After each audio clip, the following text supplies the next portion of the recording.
I want to take a walk down memory lane just to characterize this upset win for everybody at home and for you as well. This team lost to Colorado, an unranked team. Of course, they got ranked in the polls immediately after. An unranked loss in Ryan Fieldhouse, of all places, for Northwestern, unfathomable. Lose to Syracuse, give them the benefit of the doubt, and then lost to Ohio State.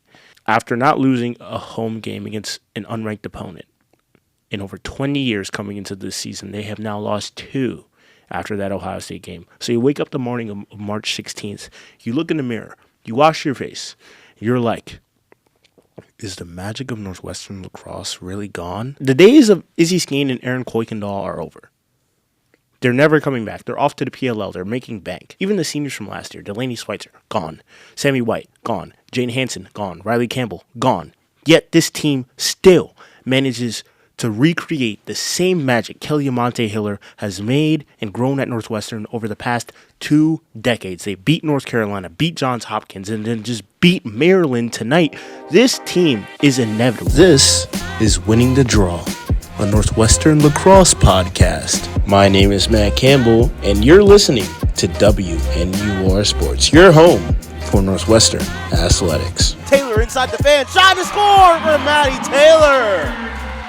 Welcome into a special edition of Winning the Draw with your host, Matt Campbell, on this fine Thursday night. Why is it a fine Thursday night? Because down goes number 1 once again. It's been a pretty sensational ride for the Lake Show. Welcome in. Joining me this evening is Charlie Jacobs' second consecutive podcast. And if you tuned in yesterday, as of this recording yesterday, my partner on the UIC baseball broadcast. How are you doing today, sir? I'm doing well. I mean, 3 days in a row, I get to be doing something that is about sports talk with you. It's just fantastic. I appreciate that. Except this time it's a different sport. Last time we talked baseball, softball, baseball, and now it's on to lacrosse. And I mean, it feels good. I mean, the studio is amazing, and any excuse I can get to come here, I will take it. It's awesome. It really is awesome, and we've been loving it so far. And what else we've been loving is the Lake Show's play as of late. Sensational, to say the least. Giving you the weekly recap right here. Lacrosse Day in Chicago, and taking down number 1 for the second consecutive time on Thursday night. Let's start with Lax Day in Chicago, a 11-5 win over USC. It was a great crowd earlier in the day. Notre Dame versus Richmond.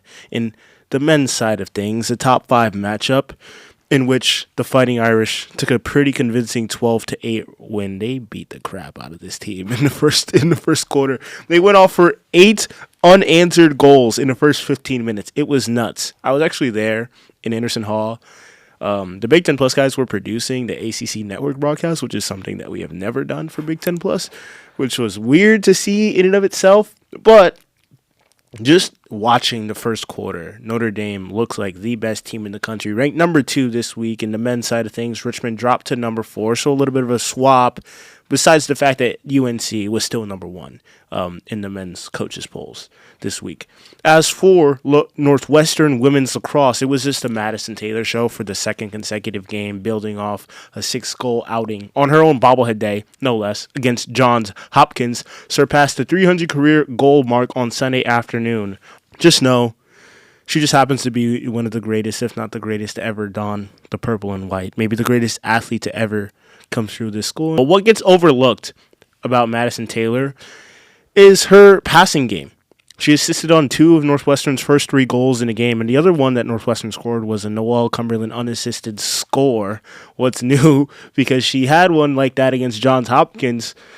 So I guess we'll get into that a little bit later. Her play coming to the forefront in the latter half of the season. But the biggest concern for Northwestern out of that matchup was the 21 turnovers. It wasn't a clean offensive game for this squad. And it, of course, wasn't an issue against USC, who, for lack of a better term, is bottom of the Big Ten in terms of their performance this season. But with postseason play coming closer and Northwestern with a tough slate following that game, it is a little bit of a concern. And so they trekked over to College Park in Maryland today to take down the Terps. With 2 wins over IWCLA number 1 ranked teams, they become the first team in 14 years to have 2 wins over number 1 in the same season. Last to do it, the Florida Gators back in 2012. Mind you, both of these wins came on the road. The first win, if you don't recall, was against UNC. It was their first victory over UNC in 2 years, which coincided with UNC's 31-game win streak, also coinciding with their win streak at home. Northwestern was the last team to defeat UNC. They're the first team to beat UNC this season. This year, they're also the first team to beat Maryland. I don't know what the pattern is right there, but to me, this is the best team in the country right now. I think so. And what really woke that up for this Northwestern team in this contest, it wasn't necessarily the Maddie Taylor show. It wasn't necessarily anybody taking over. It was just one simple moment that made this team draw together and play true team lacrosse. It was in the second quarter. It was around the 6-minute mark. Madison Taylor checked the ball out of the stick of J.J. Siriano in the offensive zone for Northwestern. She scoops up her own ground ball. She finds Maddie Epke by the fan. And right as she's about to take a shot, she takes a hard blow to the face. Goes down immediately. Probably one of the roughest fouls of the season, and the roughest foul I've seen this year with my own two eyes. That lit a fire in the Cats. From that point on, this team went on a 5-2 run and put the Terps on the brink of defeat. Mind you, before that point, Northwestern had been held to 2 goals and only took 5 shots. 5 shots in 24 minutes for the Cats. That is not Northwestern lacrosse. But from that point on, after Maddie Epke gets fouled, this team goes off. The famous term from David Braun is, quote-unquote, bend, don't break, as we've seen with Northwestern's football defense. Yeah. This team in Maryland bent as soon as Northwestern went on that run, and bent so hard that they snapped into a million pieces. Come the fourth quarter, it's a 1-goal game. Northwestern scored 4, surged ahead, went up by 3. UM did put up 2 in the final 4 minutes. It wasn't enough. They lost by 1. Northwestern is back. What are your reactions? Well, I just want to say thank you for the whole rundown, the recap. You did a great job there. And I think the biggest thing is that this team had 3 really bad losses this year and still finds a way to bounce back and take down 2 teams that Maryland was, other than that North Carolina losses last season, Maryland was the closest team to beating Northwestern. And this season gets revenge on North Carolina from last season, like obviously you brought up earlier. But to go against arguably the best goalkeeper in the country and to do what the Cats did at the end of that game especially, and just to get that momentum. Because I was seeing it on Twitter that Northwestern was down early and it was oh no for the Cats. And then all of a sudden I look again and the Cats are up. And just like that, again, always in sports, momentum is something. And Northwestern is on some crazy momentum since losing those 2 games to, I know it was Syracuse and then Ohio State. Yeah. Hasn't lost since. And with 3 games left in the regular season, it's hard to say who's going to really stop this team. Because even with injuries, even with people banged up, even with some of these players getting whacked in the face like you so... what's the word I'm trying to get? So descriptively described. That didn't work as well as I thought it would. Anyways, it was just the fact that this team could go from being at such a low point this season to then making history and being the first team to do something since a team did in 2012. I know you brought that up. 2012, Florida was the last team to beat 2 number 1s in the same season. Yeah. And that record stands no more as Northwestern just did it. And that's something that all these players on this team, and I know Coach Kelly Amonte Hiller is not going to really show any emotion about being happy because I feel like she doesn't really do that necessarily and she only focuses on the negatives. But the fact that this team is able to rally back from not only being down in this game, but from really being down this season, it's really not normal to see 3 losses for a Northwestern women's lacrosse team.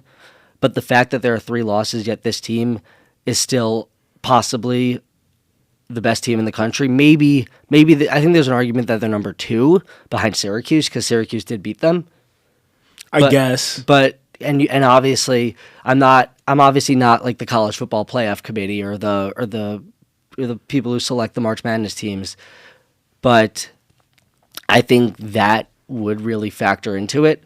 But this Northwestern team has just been on such a hot streak, and it's not just Madison Taylor, which was a concern earlier in the season because it was just Madison Taylor and maybe a couple things here and there from some of the other players, and now it feels like this team is becoming more cohesive. I want to take a walk down memory lane just to characterize this upset win for everybody at home and for you as well. At the beginning of the season, Northwestern put up 20 on Boston College, a team that we all thought that the Cats were going to face off in the Final Four against. And, of course, now we know that the Eagles aren't the same team that they were last season with the seniors that they've lost. Immediately after, this team lost to Colorado, an unranked team. Of course, they got ranked in the polls immediately after. They were 15th, I believe, on the next Monday. But an unranked loss in Ryan Fieldhouse, of all places, for Northwestern was unfathomable. Colorado is still 15. Unfathomable. An unfathomable loss. But the Buffs, I'll give them their credit. They're a much better team than what the voters perceived to be at the beginning of the season. Then they rattled off a couple of wins over Stony Brook and Army. We're like, okay, Northwestern's getting back in there. Lose to Syracuse, give them the benefit of the doubt, and then lost to Ohio State. And so, after not losing a home game against an unranked opponent in over 20 years coming into this season, they have now lost 2 after that Ohio State game. So you wake up the morning of March 16th, you look in the mirror, you wash your face, you're like, is the magic of Northwestern lacrosse really gone? Like the days of Izzy Skeen and Aaron Kuykendall are over. They're never coming back. They're off to the PLL. They're making bank. All you have left is Madison Taylor. Even the seniors from last year, Delaney Schweitzer, gone. Sammy White, gone. Jane Hansen, gone. Riley Campbell, gone. Yet this team still manages to recreate the same magic Kelly Amonte Hiller has made and grown at Northwestern over the past 2 decades. They beat North Carolina, beat Johns Hopkins, and then just beat Maryland tonight. This team is inevitable. This team will always find a way to win, and I don't think that will ever be in question. Yeah, Maddie Taylor is gone after this season. Look at what Aditi Foster is doing to this Big Ten slate. Aditi is one of the best attackers, not only in the Big Ten, in the entire country. She had 3 goals against this team. It was no fluke. Remember, she won the Big Ten championship with the game-winning goal last season. I think this team is not only back, not only the best team in the country, but this team is showing shades of what it was last season. It's showing shades of the national championship team from a couple of years ago. It's showing shades of the Izzy Skane era. It's showing shades of the Christian Gelman era as well, because of the fact of way throwback for the old heads that listen to the podcast. Because of the fact that Kelly Amonte Hiller can take any squad, whether it's cohesive or incohesive, and make them into a national championship contender. Yeah, I do think, too, the 3 losses on the schedule, I know you look back at the whole season, 2 of them being to unranked teams and another one being Syracuse. Northwestern has beaten Syracuse many times over the past however many years. They walked into the Dome and beat them last year. And I think part of the reason that there are 3 losses is because this team is a lot of younger players who didn't play really in many big games. Even the transfers, well, yes, some of them come from some big time playing, haven't really played to this caliber of a schedule. The Big Ten in women's lacrosse is right there with the ACC, and even making an argument that this year it's better. This Big Ten conference is loaded. And Northwestern, Maryland, Johns Hopkins, Michigan, who will probably be Rutgers as Ohio well. State's receiving votes. Ohio State's got votes. Like, we know that this conference is coming down to Northwestern and Michigan towards the end of the season. If things hold the way they do and Michigan stays undefeated, the regular season finale is going to determine who wins the Big Ten regular season championship and who gets the number 1 seed. I mean, it doesn't really matter because we know that the title game is going to be between Northwestern, Michigan, and Maryland, depending on how things shake up in the semifinals. Those 3 teams are basically guaranteed to get there. The fourth, it's a little bit of a toss-up with the way that Johns Hopkins has been playing between them and Rutgers I right would also now. say Penn State you have to throw in there. I don't know about Penn State. I've never been on the Penn State bandwagon. I've never been riding the Penn State train. But at the end of the day, Northwestern has beaten the best team in the land twice. What's a Michigan to them at this point? I mean, I think really when Northwestern sees a team that is ranked in the top 10, it's a different type of game than when they see someone ranked lower than 10 or unranked.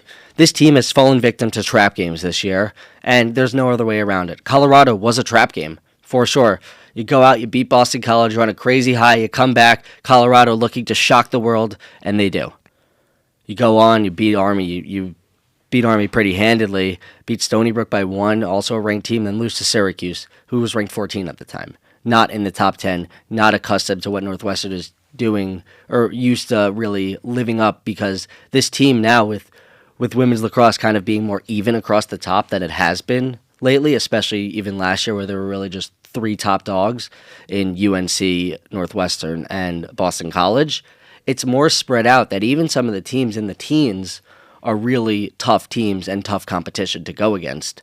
And I think that just speaks volumes to the fact that Northwestern isn't necessarily used to that, but no team is used to that, and it is a new landscape in women's lacrosse, and Northwestern is starting to figure that out. And the way that the Cats are figuring that out is by beating arguably the 2 best teams in the country this season in North Carolina and then Maryland. And also, after that loss to Ohio State, it was just a bad game all around.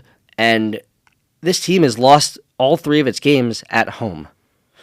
So that's nuts to think about, right? So there might be something that, Northwestern likes to travel, or maybe it's just the curse of the Ryan Fieldhouse. I don't think there's a curse there. I don't know. I don't know if there's a curse. They did lose to Boston College at the beginning of last season, I guess. And North Carolina there. And North Carolina. And it seemed like against USC, not UIC, my mistake there, but against USC, just kind of destroyed them on the lake. And there might be something about playing on that Lakeside Stadium. If this team does get to a Final Four, it will be on that Lakeside Stadium in Evanston. So maybe there's something that this Northwestern team is looking ahead too much, because that they know that the Final Four will be at home.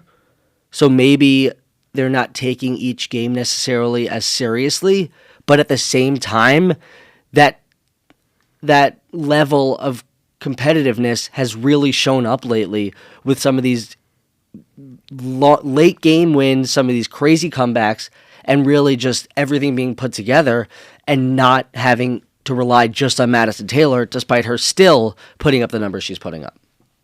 This team, like I said before, grows more cohesive with time as time passes and they play tough competition. And the turning point really of this season was getting ranked outside the top 10 for the first time in over 7 years. That was really the wake-up call for this team. Yeah, last year they took some losses to UNC and Boston College, but they were never really in doubt of making the Final Four. It was never really a question. Never. They were always inside the top 5. I don't think they ever were ranked below 3. Yeah, I think 3 season. Was the lowest. 3 was the lowest they were ranked at 3 last for season. most of it too. Right. But then I think maybe some weird thing happened when Boston College lost to North Carolina, something like that. But the expectation coming into this year is okay, you're bringing in Maddie Epke, you're bringing in Olivia Adamson, you're bringing in Jenica Kowalko, who's taking a step up. This team is going to take some bumps. This team is not going to be, at the Northwestern that we saw last season, because these players haven't been playing together through 2, 3, 4 years. And so when Northwestern slides a little bit, you're like, oh, they're still in the top 10, but then they'll come around. Then boom, Ohio State loss. All of a sudden, Northwestern is the 11th best team in the country. Whoa, what happened to the Cats? What's going on? The Cats are still the Cats, man. I don't think that'll ever change. And I think we just got to give some of these guys their flowers, especially those that have stepped their game up in Big Ten play, like Jenica Kowalko, who had 9 saves today. The 4th straight game she had at least 9 saves, 12 against UNC, 11 against Johns Hopkins, 9 against USC, copy-paste 9 tonight against Maryland. And she's been really the anchor of this young defense that's headed by a Mary Carroll, by a Mackenzie Brown, by a Reese Hansen. All three defenders that are still learning as time goes on. Not Mary Carroll as much to a degree, because she did play with Jane Hansen last season and got to learn under her, and she's done a phenomenal job as the leader of the defensive unit. But in goal, I think what stands out to me the most about her is that she's been so level-headed as the season went on. The beginning of the year for her wasn't as good as we were hoping it would be, but to no fault of her own, because the defense was a little bit rocky, was a little bit shaky to start the season. Foul trouble was a big problem for this team. But the way she has stayed stalwart, she has been consistent in between the pipes. It's been of Northwestern's benefit, especially in these games against Stony Brook. And even Army, she had a 50% save percentage. Yeah, I get it was a shellacking. It wasn't close at all. But it doesn't change her performance in between the pipes. It's always been consistent. It's always been there, especially when the defenses needed it the most. Yeah, also, how about Kate Pruska? How about her coming on and really being an extra scoring option for this Northwestern team as a freshman and kind of coming out and blossoming as another option to really help relieve the stress on Madison Taylor? And it's not even just the transfers. It's these younger first-year players, these sophomores like Aditi Foster that you were talking about. Taylor LaPointe is more of a veteran on this team, and she had a goal against Maryland. Also, Madison Smith, her hit on the other LaPointe on the other side for Maryland, on Lauren LaPointe, her hit late in the game really stirred some conversations, but still the fact that it didn't go against Northwestern was hugely to their benefit. I think it could be the fact that the game was physical and the game meant so much. Because when you talk about rivalries, you don't have in Illinois that the Northwestern can consider a rival. This is the Big Ten rivalry. Northwestern and Maryland. Northwestern killed Maryland in the regular season last year and then snatched the Big Ten championship right underneath Maryland's nose when they had a pretty sizable lead in the first half of the title game last year, and then snatched another victory in College Park underneath the nose of the Terps tonight by going off. And a lot of that just comes from physical play. A lot of it comes from loving the hard fight, as Kelly Amonte Hiller loves to coach their players. And it was an emotional game. It was an emotional game. Both teams wanted to win. Maryland knew the magnitude of this game coming in, because this whole season they've been the team of, oh, they're good, but they're not Northwestern. Oh, they're good, but they're not North Carolina. Oh, they're good, but they're not at Syracuse. But they found themselves this week above all of those teams. Yeah, and really, again, it goes back to the history of this program and the fact that this is something that isn't normal for them to have to bounce back in the way that they are, but they are able to do it. They're rising to the challenge and doing just that, and it's a new era of Northwestern women's lacrosse. I think that's fair, even though Madison Taylor is still on the team. It's a new era. It's a very new-look team. She's the leader of this team. Now, even though, yes, she was last year, she wasn't the oldest. This year, she's a senior. She has a lot of other players around her who are new to the school, or just players who didn't really get that much run last season, and really taking into that leadership role and really owning her place there and really kind of getting behind this team and having them all trust her and work cohesively. That's the biggest word for this team, is cohesiveness, and that wasn't what it was earlier in the season, and now it is. It's cohesiveness, it's togetherness, it's really, at the end of the day, having pride in this program and where it's going and what the expectations are. Northwestern is meeting them to a T. And some other stats in this game that we can get to hit before we move on. Maddie Taylor, leader of the pack, 4 goals, also 2 ground pickups off of 2 caused turnovers, and a team-high 5 draw controls, which was huge on a night where the Cats didn't have their best day in the draw circle, lost the first 4 draws to the Terps, and still ended up being positive in the draw this evening. Huge for the Cats. Also +5 in turnovers, which is a testament to the growth of this defensive unit. Jenica Cuoco, the aforementioned 9 saves, and Aditi Foster, 3 goals on the night, continues to torch the Terps. And the question has to be asked, does Northwestern own Maryland in lacrosse? It's 3 straight victories now in high leverage situations that the Cats have had over the Terps dating back to last season, but we'll talk about that another day. Yeah, I was going to say it's hard to say the word own in terms of this because Northwestern has always been at the top, and Maryland is now starting to get into that, possibly that Tier 1 team. So it's hard to say owned just yet.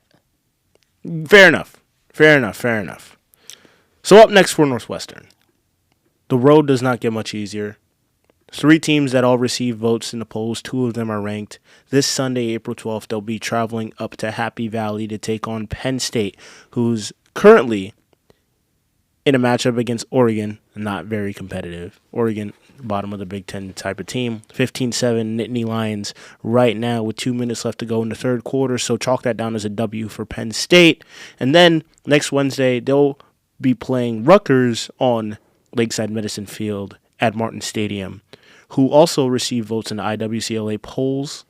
The Scarlet Knights are playing Oregon as well on Sunday. And then next Saturday, the regular season finale against the Wolverines, who are playing Johns Hopkins next. Which one of these games stands out most to you?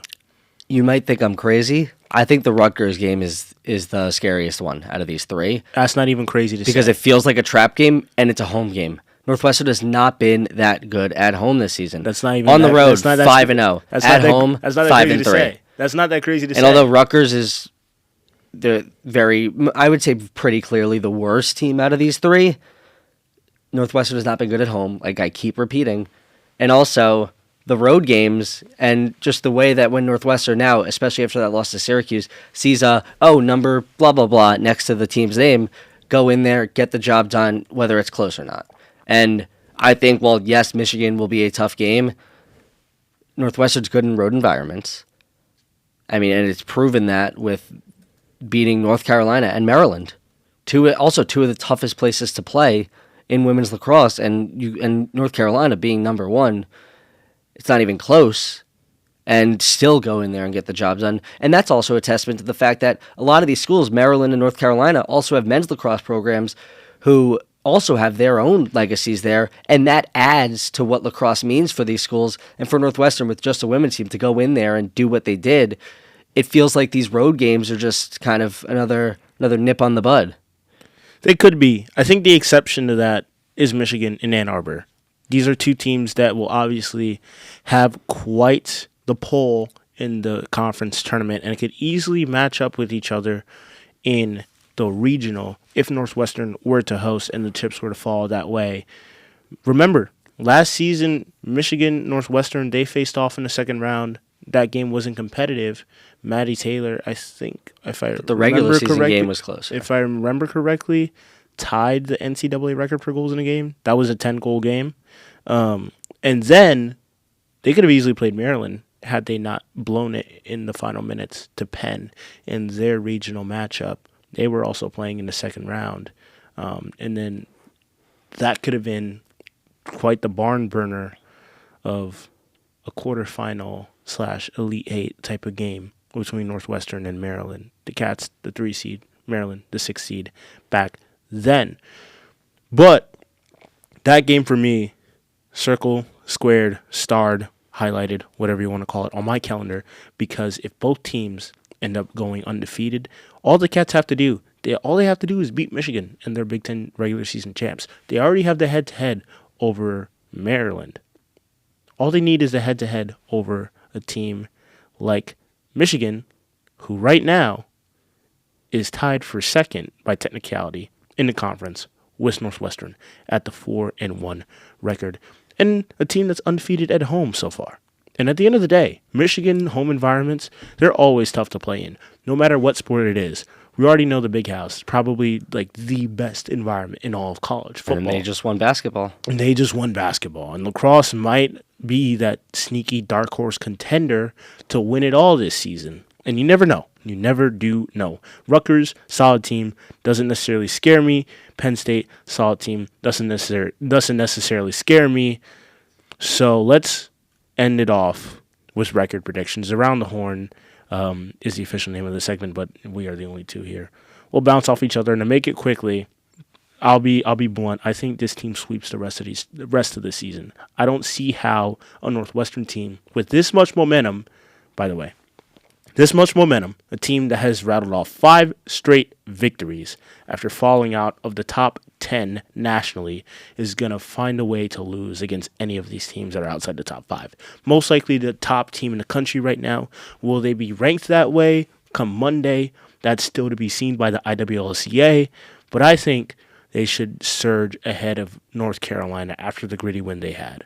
Yeah, I think Northwestern will be ranked 2. I think if anything, at the lowest, Northwestern would be 3 and Maryland would fall to 4. But I still think because Syracuse is below North Carolina, they might keep it that way. Because didn't North Carolina beat Syracuse this season?